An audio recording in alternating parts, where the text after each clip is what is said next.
बिस्मिल्लाहिर्रहमानिर्रहीम। अस्सलाम वालेकुम, खुशामदीद। अज़ीज़ तालबात,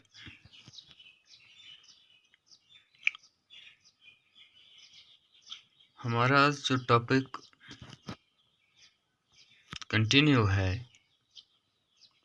वो है human I in the colourful world, class 10th subject science का। तो आज इस टॉपिक में हम जनरल एक्सरसाइज से कुछ गिवन जो क्वेश्चंस हैं उनके आंसर देने की कोशिश करेंगे। तो प्रीवियस लेसन में हमने जो मेन टॉपिक थे इनके इस लेसन के वो हम डिस्कस कर चुके हैं। आज एक और हमारे पास सब टॉपिक है। टॉपिक यानी क्वेश्चन है हमारे पास, व्हाट इज टेंडल इफेक्ट। यानी टेंडल इफेक्ट जो है ये क्या है। तो डियर स्टूडेंट्स, ये टेंडल साइंटिस्ट जो था इसने ये इफेक्ट पुट फॉरवर्ड किया जिसको सी के नाम से करा जाता है, टेंडल इफेक्ट का। तो आपने भी अपनी डेली लाइफ में कई बार ये देखा होगा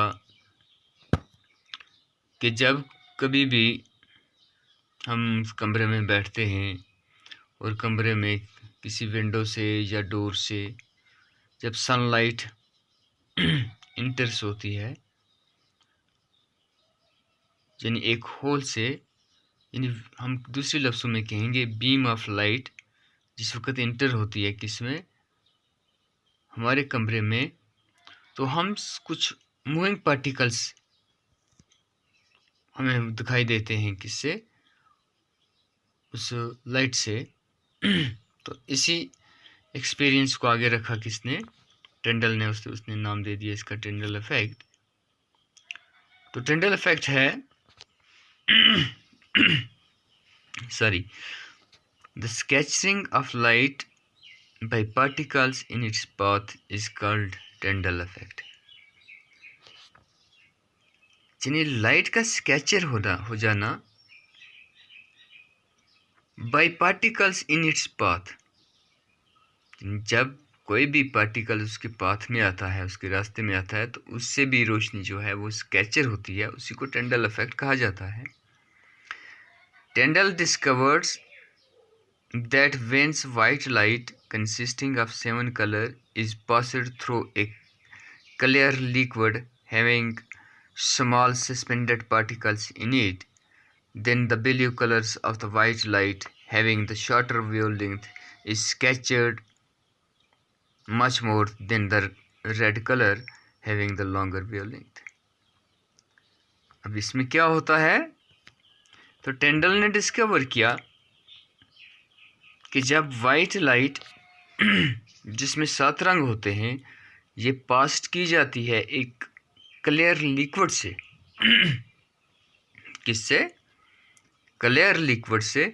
अब लिक्विड में जो सस्पेंडेड पार्टिकल्स होते हैं, यानी लिक्विड में छोटे छोटे जो ज़रे होते हैं, तो उन ज़रों की वजह से ब्लू कलर जो है लाइट का ये मच मोर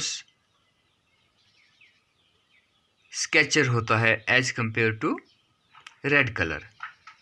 यानी ब्लू कलर का जो वेव लेंथ है वो कम है as compare to red colour.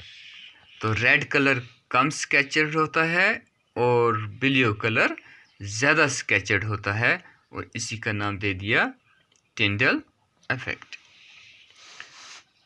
तो dear students, another question is Why sky looks blue। हमारे पास सवाल है Why sky looks blue, या ऐसे भी आ सकता है Why the sky is blue, कि आसमान नीला क्यों है। यानी हम आसमान देखते हैं, दिन के वक्त देखते हैं तो हमें नीला नज़र आता है, रात के वक्त देखते हैं तो ये हमें काला नज़र आता है। तो अब यही सवाल है कि आसमान नीला क्यों है। The scatterings of the blue components of the white sunlight by air's molecules present in the atmosphere causes the blue colors of the sky। यानी यहाँ भी हमारा जवाब यही है कि ये जो ब्लू कलर है ये मच मोर स्कैचर्ड होता है as compare to red colour, तो जिसकी वजह से हमें आसमान जो है ये नीला दिखता है। Another question is why the suns appears red at sunrise in sunset. हमारे पास क्वेश्चन ये है कि हमें आसमान सुर्ख दिखाई देता है सूरज तुलू होने के साथ और सूरज ग्रूब होने के वक़्त, यानी जब सूरज चढ़ता है तो हमें आसमान पर रेड कलर नज़र आता है और जब सूरज ग्रूब होने वाला होता है तब भी हमें लाल कलर आसमान पर दिखाई देता है। तो इसका वजह क्या है। तो हमने प्रीवियस ऊपर वाले 2 क्वेश्चंस में हमने ये देखा कि रेड कलर जो है ये कम स्कैचर होता है as compare to blue colours और अदर्स कलर, तो जिसकी वजह से हमें सूरज चढ़ते वक्त भी आसमान सुर्ख नज़र आता है और सूरज ग्रूब होते वक्त भी हमें आसमान सुर्ख या लाल नज़र आता है। तो इसका आंसर हमारे पास हम लिखेंगे the sun and the surrounding sky appear red at sunrise and at sunset because at that times most of the blue colors present in sunlight has been sketched out and away from our lines of sight। यानी blue colour हमारी जो site है, बसारत है, हमारी आँखों की जो रोशनी है उससे ये उज्जवल हो जाता है। कौन? ब्लू कलर, क्योंकि ये मच मोर स्केचड होता है living behind mainly red colour. और वहाँ की कौन सा कलर रह जाता है? ज़्यादातर सुर्ख कलर, लाल कलर रह जाता है in the direct sunlight beams that reaches our eyes. और वहाँ जो लाल कलर बाकी रहता है उसी को हमारी आँख की साइड जो है वहाँ उस तक रीच होती है, जिसकी वजह से हमें आसमान लाल नज़र आता है। कब? सूरज चढ़ते वक्त और सूरज ग्रूब होते वक्त। इतना कंसेप्ट हमें ये याद रखना है कि रेड लाइट जो है ये कम स्केचड होती है as compare to blue light. तो अनदर क्वेश्चन इज़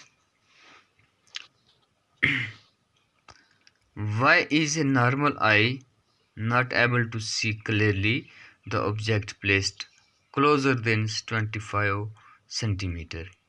कि नॉर्मल आई जो है ये क्यों नहीं देख पाती अच्छी तरीके से चीज़ों को। अगर किसी भी चीज़ को, ऑब्जेक्ट को 25 सेंटीमीटर के करीब लाया जाए, यानी अगर हमारी आँखों के सामने यानी किसके 25 सेंटीमीटर से कम फासला है, क्या हम उस चीज़ को देख पाएंगे?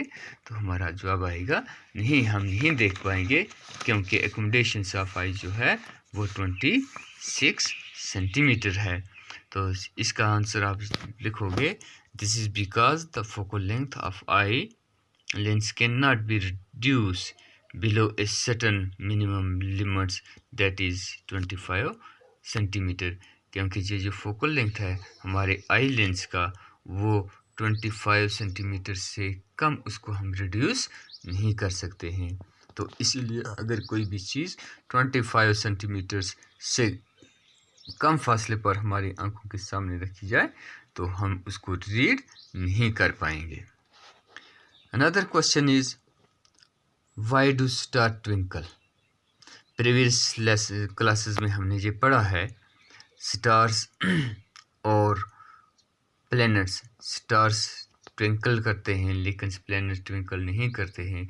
हमने पूरे कैरेक्टर्स लिखे हैं, हमने इसे डिफ्रेंशिएट किया है स्टार और प्लैनेट्स को। तो आज हमारे पास ये दोनों क्वेश्चन आ गए फिर कि वाई डू स्टार्स ट्विंकल, कि स्टार टिमटिमाते क्यों हैं। The twinkling of a star is due to the atmospheric refractions of star light. तो इसका ये याद रहे कि ये तारे इसीलिए टिमटिमाते हैं क्योंकि जो एटमॉस्फेरिक रिफ्रैक्शन की वजह से when the light coming from A star enter the earth atmosphere, it undergoes refraction due to very high optical density of air at various altitudes।